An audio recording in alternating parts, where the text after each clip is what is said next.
좌파들의 그 헛된 망상 때문에 우리가 나라를 망칠 수는 없어요.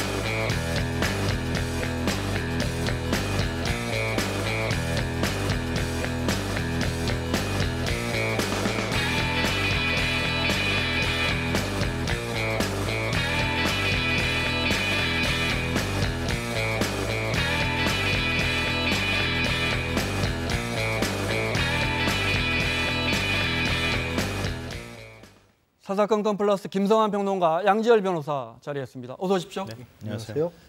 자, 오늘 첫 번째 주제 보겠습니다.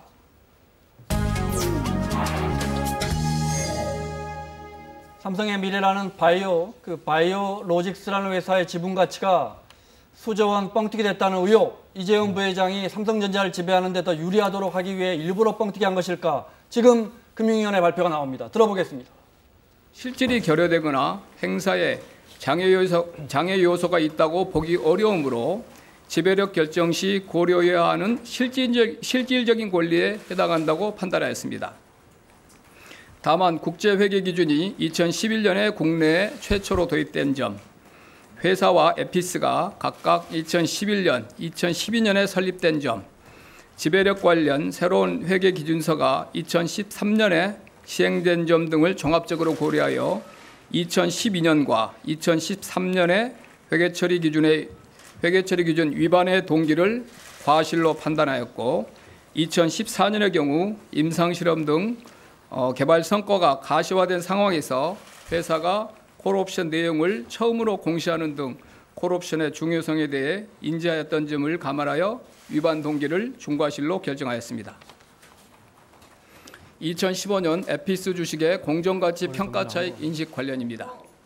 2012년에서 2014년의 올바른 회계 처리를 지분법으로 판단하는 경우에는 회사가 2015년에 에피스 주식을 지분법으로 회계 처리하면서 대규모 평가 차익을 인식한 것은 잘못이므로 취소되어야 합니다. 증선위에서 금감원의 추가 조사 내용 및 증거 자료로 제출된 회사 내부 문건 등을 면밀히 검토한 결과 회사는 이전 연도에도 콜옵션 부채를 인식했어야 함을 2015년에 인지하였으나 콜옵션의 공정가치 평가가 불가능하다는 논리를 사전에 마련한 상태에서 이에 맞추어 외부 평가기관의 평가불능 의견을 유도하였으며 이를 근거로 과거 재무제표를 자, 지금까지 금융위원회 산하의 증권선물위원회에서 오늘 삼성 바이오로직스에 대한 분식 회계 평가 발표하는 첫 부분 들어보셨습니다. 자세한 설명 듣기 위해서 정철진 경제평론가 자리했습니다. 어서 오십시오. 네, 안녕하십니까. 네. 자, 정확한 결과는 모르겠지만 지금 들어본 내용만 가지면 바이오로직스가 의도적으로 가치를 부풀렸다. 아마 거래 정지가 되는 것 같은데요. 네, 그래도 이제 좀 끝까지 좀 들어봐야 될 것 같은데요. 네. 현재까지 들어보신 부분은 2014년까지 삼성 바이오 에피스를 회계 처리한 부분에 대해서는 위법성, 그러니까 중과실이 발견된다 이야기까지 하고 있거든요. 네. 그다음에 이 다음부터 문제되고 있는 미국의 바이오젠이라는 회사가 갖고 있는 그 콜옵션 여부에 대해서 인지하고 있었는가. 네. 또 이 콜옵션이라는 게 이제 남이 콜을 하면 살 수 있는 권리니까 그것은 그때까지는 부채로 계상하고 있어야 되는 거거든요. 그 부분에 대해서 고의 누락하지 않았었나. 이런 부분에 대한 이야기들이 이제 쭉쭉쭉 나오고 있는데 네. 글쎄요. 이제 조금 있다가 최종 결론이 나올 테니까. 네, 쉽게 설명해 주십시오. 그러니까 바이오 에피스라는 주식을 그 위에 삼성의 바이오로직스가 지분을 갖고 있었는데 지금 네. 말씀하신 콜옵션은 네. 바이오젠이라는 또 미국 회사가 또 지분을 갖고 있었는데 그렇죠. 거기에 대해서 경영권을 방어하다 보니까 뭐 이런 게 이제 삼성의 입장인데 잠시 네. 후에 자세한 설명을 네. 부탁드리도록 하겠습니다. 삼성 바이오로직스가 왜 문제인가 저희가 화면으로 그동안의 논란을 정리했습니다. 시작은 2015년입니다. 계속 적자했던 당시 제일모직의 자회사 삼성 바이오로직스가 갑자기 1조 9천억 원의 흑자를 기록합니다. 장부상에 3천억 원짜리 회사가 갑자기 수조 원의 이익을 내는 회사로 변신했는데요. 네, 바이오 에피스라는 회사입니다. 시장 가치로 재평가해서 그렇다는데 결론적으로 그 삼성 바이오 에피스를 갖고 있던 삼성 바이오로직스는 번 돈도 없는데 자산 가치가 이렇게 4조 5천억 원 큰 흑자 회사로 바뀝니다. 금감원이 이 부분을 문제 삼고 있습니다. 자회사의 평가 기준이 왜 갑자기 바뀌었느냐? 그래서 시장 가치가 16배나 뛰었다. 회사 값이 갑자기 10배 이상 뛰었다는 것이죠. 네, 그 근거가 뭐냐? 삼성 바이오로직스 측은 반발했습니다. 외부 회계법인 공인회계사협회 모두 적정한 것으로 판단했고 그 결과에 따라 결정한 것이라는 겁니다. 하나씩 살펴보겠습니다. 최대한 쉽게 설명해 주십시오. 네. 바이오로직스는 일단 뭐 하는 회사입니까, 삼성이? 우리가 이제 바이오 하면 제약, 뭐 신약을 개발하는 것만 생각을 할 수가 있을 텐데요. 네. 근데 신약의 세계는 조금 복잡합니다. 즉 어떤 약을 개발하는 것도 중요하지만 이제는 그 약을 생산하는 것도 굉장히 중요한 거거든요.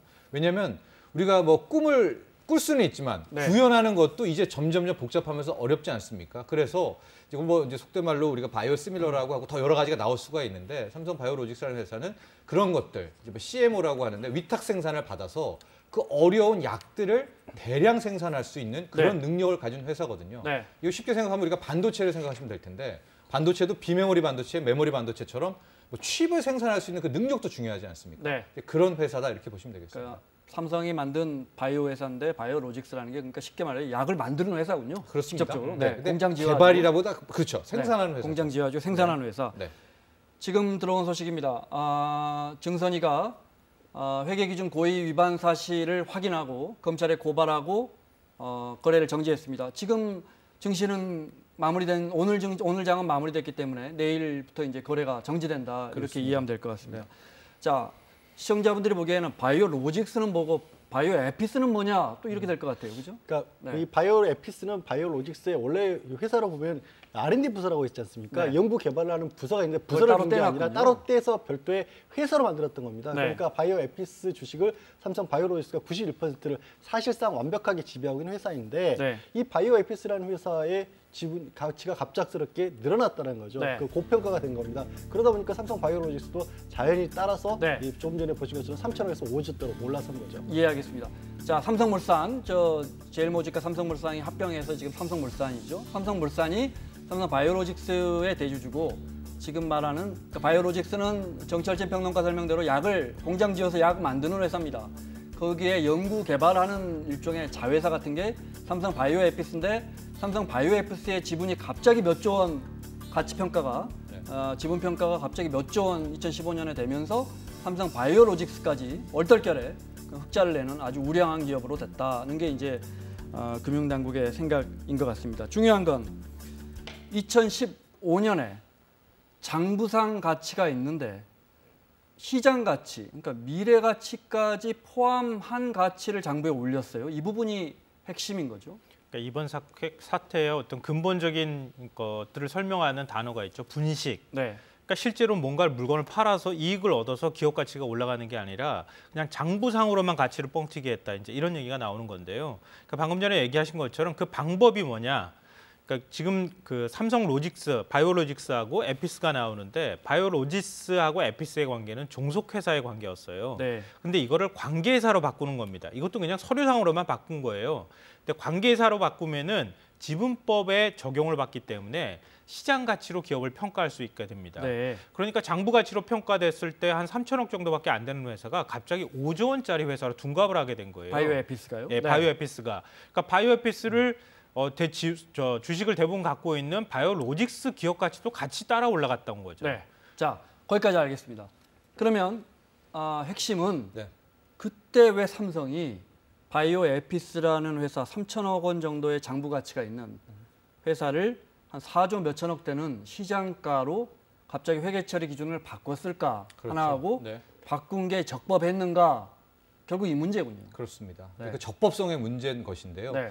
우리 말씀하셨듯이 회계 기준이라는 것은 자기 회사 멋대로 바꿀 수가 없어요. 네. 그러니까 종속회사, 자회사였던 지위가 관계회사로 바꾸려면 네. 거기에 따르는 명분과 이유가 있어야 되는데 이제 삼성 측이 제기한 것은 당시에 공동 투자했던 미국 회사 바이오젠이라는 회사가 있거든요. 네. 바이오젠이 콜옵션을 행사하려고 했다. 네. 콜옵션을 행사하게 되면 주식 50%를 일단 갖고 가게 되거든요. 네. 그러면 행사해버리면 일단 더 이상 저 바이오에피스라는 회사는 삼성 바이오로직스의 종속회사 자회사가 아니잖아요. 잘하면 지배권을 뺏겨버린단 말이죠. 예, 근데 잘못하면? 어쨌든 거기는 뭐 지배권을 주지 않고 공동 경영하겠다 뭐 이렇게 네. 돼 있더라고요, 계약이. 그러니까 어차피 콜옵션을 행사한다고 했으니까 이제는 내 회사, 종속회사가 아니라 관계회사니까 당연하게 회계 기준을 바꾼 것뿐이다라는 건데. 그게 삼성의 입장입니다. 예, 네. 근데 이번에 저게 위법하다고 했던 것은 아마도 이제 조금 이따 속내를 봐야 되지만 당시에 미국 회사인 바이오젠이 명확하게 콜옵션을 행사하려던 부분이 증명이 되지 않았던 것 같습니다. 네. 예, 그러니까 저기서는 행사하려고 하지도 않았는데 일단 자기 스스로가 관계회사로 바꿔버린 거 아니에요. 네. 그러면서 가치가 커졌기 때문에 아마 이 부분의 위법성을 이제 파악을 한 것 같습니다. 그러니까 금융당국은 바이오에피스의 회계 처리 기준을 바꾼 게 뭔가 다른 의도가 있었던 거 아니냐 이렇게 의심하는 거군요. 그렇죠. 네. 그 다른 의도가 뭐 조금 이따 또 얘기는 하겠지만 네. 이제 그 다음에 있을 삼성물산과 구삼성물산과 네. 제일모직의 합병까지도 이야기가 커지는 거죠. 알겠습니다. 그렇게 이게 지금 2015년 이야기를 하고 있습니다. 그런데 2016년에 삼성 바이오에피스의 지분 가치가 이렇게 커지고 2016년에 바이오로직스가 상장되죠. 네. 당연히 바이오에피스가 몇 조 원짜리 우량 기업이라는 평가가 나왔으니까 바이오로직스도 시장 가치가 뭐 무럭무럭 클 거 아닙니까? 뭐 5조대를 넘어서게 된 거죠. 그러니까 네. 이게 위에 종속기업으로 있을 때는 바이오로직스 밑에 있는 회사이기 때문에 이걸 품은 상태의 바이오 가치를 이렇게 따져야 로직스 가치를 따져야 되는데 네. 이게 계열사처럼 돼버리기 때문에 이거 하나가 독립된 회사로서 평가를 받을 수가 있게 된 거예요. 네. 그러니까 근데 결과는 어떻게 되냐면 결국 이게 덩치가 커지니까 이 회사도 같이 덩치가 커지는 또 역할을 하게 된 거죠. 그러니까 주식시장이니까 일어날 수밖에 없는 이유였던 거죠. 말씀하신 것처럼 장부상의 가치만이 그렇게 갑자기 커진 겁니다. 오늘 증선이가 증권선물위원회가 삼성바이오의 고의 분식을 인정하고 주식 매매 거래를 정지시키고 상장 폐지 대상인지 이제 심사를 할 건데,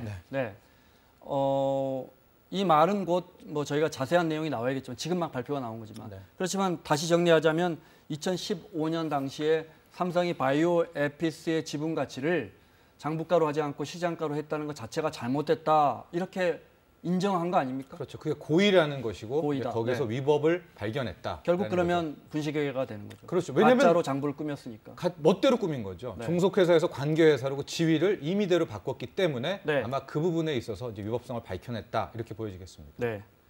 삼성은 왜 그랬다는 거예요? 다시 한번 설명을 해주시면요. 네. 그러니까 제일모직하고 구삼성물산하고 합병을 하지 않습니까? 네. 그리고 난 다음에 이재용 부회장이 본격적으로 삼성의 전체 지배력을 행사할 수 있게 됐거든요. 네. 왜냐하면 이재용 부회장은 삼성 제일모직밖에 지분이 없었어요. 근데 삼성물산의 지분은 없었는데 합병한 회사를 통해서 삼성 전체를 계열사를 유지하게 만들었는데 지금 바이오로직스라고 하는 회사는 제일모직 밑에 들어가 있던 회사입니다. 근데 합병할 때 합병 비율을 산정을 하게 되거든요. 합병 비율 산정할 때 제일모직 한 주 대 네. 삼성물산 0.35주를 서로 맞견하는 형식으로 그 지분 평가를 했다는 거죠. 네. 그러니까 일부러 제일모직 가치를 부풀림으로써 이재용 부회장이 좀 더 많은 지분을 가져갈 수 있는 새로운 합병회사에 많은 지분을 가져갈 수 있도록 하기 위해서 이 모든 그림을 그렸다. 네. 이렇게 지금 결론이 들어가는 거죠. 그러니까 정리하면 이런 거군요. 당시에는 지금은 이제 제일모직은 없어졌으니까 삼성물산하고 합병 논란 끝에 합병했죠.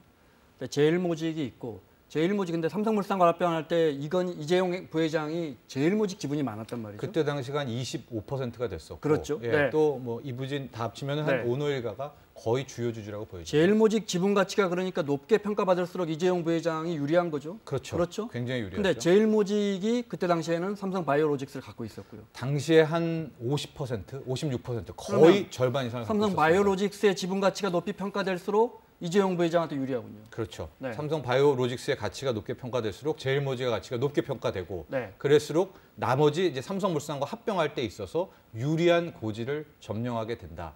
근데 결과적으로 어디까지나 시장의 의심입니다. 예, 의심입니다. 하고 이제 지금 검찰 고발을 오늘 들어갔기 때문에 네. 검찰 수사가 어디까지 진행될지는 모르지만 네. 그동안에 뭐 박용진 의원의 문건이나 이런 거를 봤으면 이게 이 삼성 바이오 에피스 부분의 위법성, 분식 회계뿐만이 아니라 뭐 수사는 더 들어갈 수도 있지 않을까 보여지는데 여기까지는 이제 추측인 겁니다. 삼성물산과 제일모직이 합병할 때 이재용 부회장의 지분 가치가 높아지면 높아질수록 이 삼성물산이 추후에 삼성전자를 지배할 때 유리해지는 거죠. 그렇죠. 이게 맨 정말 핵심이죠. 예, 맨 마지막에 삼성물산이 지주회사의 네. 자리에 앉는다면 네. 일단 그 삼성물산의 지분을 최대한 많이 확보하는 것이 뭐 경영권 승계에 있어서는 뭐 유리하다 이렇게 판단할 수가 있죠. 다시 이 사건이 일어났던 2015년으로 돌아가면 그때 이를 위해서 이재용 부회장이 많이 갖고 있었던 제일모직의 지분이 가급적 높게 평가되는 게 중요하고요. 그 회사가 더 멋져질수록 좋은 거죠. 네. 더 커질수록. 관련해서 박용진 의원이 국회에서 질의한 게 있습니다. 그 부분 들어보겠습니다. 삼성 바이오로직스가 콜옵션의 가치를 부채로 계상할 경우 자본 잠식이 예상됨에 따라 이를 방지하기 위해서 아무 근거도 없이 회계 처리 기준을 변경함으로써 흑자 기업으로 둔갑한 결과 자본 잠식 상황을 방지할 수 있었습니다. 그러면 삼성 바이오로직스의 분식 회계 사건은 고의에 의한 거라고 볼 수 있지 않습니까? 그러니까 의원님께서 말씀하신 이런 부분들이 지금 이 사안의 핵심적인 내용 중에 하나일 텐데 이거 역시 증선위에서 판단할 것이라고 생각합니다. 지금 아마 논의되고 있을 것이라고 저는 믿습니다. 정영진 의원 말을 쉽게 말하면, 그러니까 박영진 의원 말을 자본 잠식 막으려고 회계 처리를 의도적으로 바꿨으니까 무슨 특정한 목표를 위해서 장부를 바꾸면 이게 분식 회계 아니냐 이런 질문 같아요. 네. 네. 그런 질문이었었고 그 의도는 결국 경영권 승계 때문이다라고 얘기한 건데 네. 지금 증선위는 거기까지는 해석한 것은 아니고요.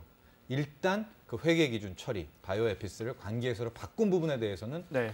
위법하다 이렇게 판단한 겁니다. 알겠습니다. 지금 정철진 평론가가 지금 들어온 증선위의 판정 결과를 갖고 있는데 간단히 설명을 해주시면요. 일단 고의가 있는 분식회계다라는 것이었었고요. 네. 바로 대표이사 해임 권고와 함께 과징금 80억 그리고 검찰 수사 고발이 일단 들어갔다. 네. 볼 수가 있습니다. 네. 또 하나가 이것은 회사 차원의 뿐만이 아니라 당시의 가치를 평가했던 회계법인이 있고요. 또 그걸 감사했던 감사 역할을 했던 곳들이 있거든요. 네. 해당 부분도 다 같이 이제 처벌을 받게 되는데 삼정회계법인이 과징금 1억, 그 다음에 감사 업무 이제 5년간 제한을 받게 되는 것이고요. 그것도 사실은 큰 기사입니다. 예, 회계법인도 감사 업무를 3년간 맡지 못하는 이런 처벌이 삼정 회계법인은 우리나라 3대 회계법인 중에 하나인데. 그렇습니다. 네. 그리고 또 하나가 앞서도 얘기했지만 이제 당장 내일부터 주권 거래 정지가 들어가서 거래 정지 기간은 아직까지 보통 확정되지는 두세 달은 않았지만 묶여버리죠. 네, 3개월 정도를 이제 파악이 되고요. 네. 과거 대우조선해양 같은 경우에는 1년 한 번, 3개월, 1년 3개월까지의 사례도 있는데 네. 일단은 당장 내일부터는 묶인다라는 것이 개인 투자자들에게는 조금 정리를 해야겠습니다. 안타까운 네, 상황입니다. 이 사건은 단순히 우리나라에 상장돼 있는 기업 하나의 회계 조작 이 문제뿐만 아니라 우리 바이오 산업의 미래도 연관돼 있고 우리나라에서 가장 우수한 기업인 삼성전자의 지배 구조하고도 관련이 있습니다. 당장 상장 폐지를 심사한다는 거 아닙니까? 삼성 바이오가 이 관련해서 네.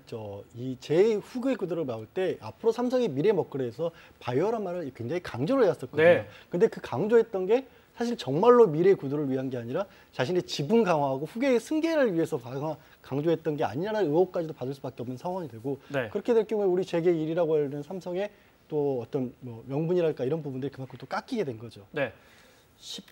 증선위가 바로 상장 폐지로 갈 가능성이 높지 않다는 뜻의 입장을 발표한 것 같아요. 이건 네. 시장의 급격한 그렇습니다. 혼선을 막기 네, 위한 예. 것 같은데 네. 정철진 평론가는 어떻게 평가합니까? 일단은 이번에 그 상장 폐지까지는 아니다라고 네. 확정은 되지 않았지만 이렇게 뉘앙스를 준 것은 아마도 투심에도 굉장히 영향을 미치기 때문인 것이고요.